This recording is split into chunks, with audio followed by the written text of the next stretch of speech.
வந்து ஃபிஷ்ஷில் chilli fry பண்ணலாம். இதுக்கு இந்த மாதிரி ஒரு 1/4 கிலோ இந்த ஃப்ரெஷ்ஷாக இந்த மீன் எடுத்திருக்கேன், ஃபிஷ் எடுத்திருக்கேன். இப்போ இதை வந்து இப்போ நம்ம சின்ன சின்ன துண்டாக நறுக்கி எடுத்துக்குவோம்.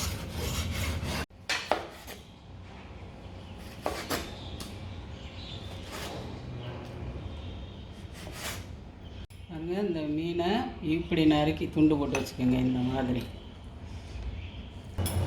முதல்ல இந்த மீனை வந்து வறுக்கிறதுக்குள்ள மசாலாவை சொல்கிறேன்.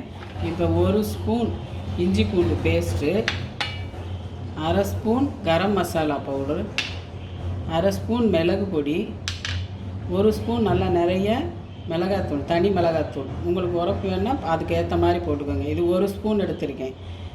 அதுக்கப்புறம் இது 2 ஸ்பூன் லெமன் ஜூஸ், 2 ஸ்பூன் தேங்காய் எண்ணெய். அதுக்கப்புறம் நம்ம ஃப்ரை பண்ணுறதுக்கு ஒரு 3 பச்சை மிளகாய் இந்த மாதிரி நறுக்கி வச்சுக்கோங்க. 2 பூண்டு பல்லை இந்த மாதிரி நைஸாக சாப் பண்ணி வச்சுக்கோங்க. தேவையான உப்பு. இப்போ நம்ம இந்த மசாலாவை இந்த மீனில் பெசரி வைப்போம். அதில் இஞ்சி பூண்டு பேஸ்ட்டு,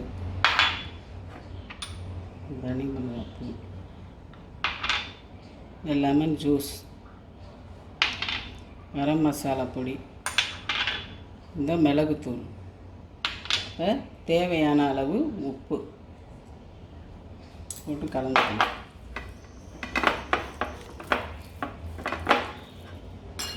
இப்போ இந்த தேங்காய் எண்ணெய் 2 ஸ்பூன்,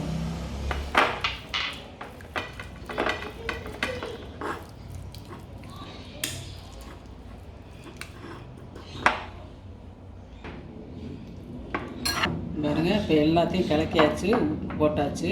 இப்போ இந்த மீனை இதில் நல்லா கலந்து ஒரு 1/2 மணி நேரம் அப்படியே வச்சுருங்க. நம்ம அதுக்கப்புறம் வறுத்து எடுத்து தான் நம்ம சமையல் பண்ணணும். இப்போ ஒரு 1/2 மணி நேரம் அப்படியே ரெஸ்ட்டில் இருக்கட்டும். பாருங்க, இந்த கலந்து வச்ச மீனில் இப்போ 1/2 டீஸ்பூன் மைதா பவுடர், 1/2 டீஸ்பூன் கார்ன்ஃப்ளவர் மாவு, 1/2 டீஸ்பூன் அரிசி மாவு, இது 3 சேர்த்து கலந்து நம்ம வறுத்து எடுக்கணும். இப்போ எண்ணெய் காஞ்சிடுச்சு, இதை வறுத்து எடுப்போம்.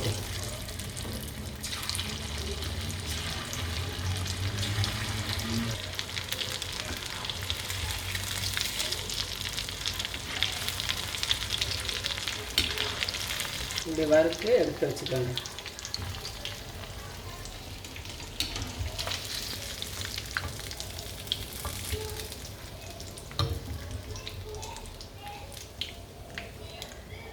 எடுத்தாச்சு.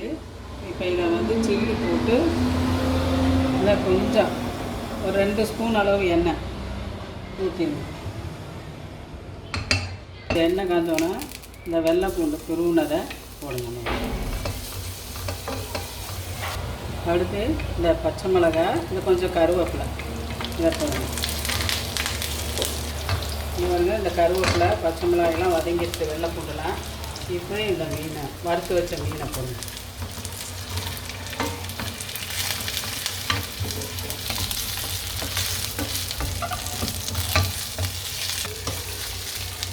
பாருங்க, ரெடி ஆயிடுச்சு. சில்லி ஃபிஷ் ஃப்ரை ரெடி ஆயிடுச்சு. அவ்வளோதான். பாருங்க, சில்லி ஃபிஷ் ஃப்ரை ரெடி ஆயிடுச்சு. நீங்களும் செஞ்சு பாருங்கள்.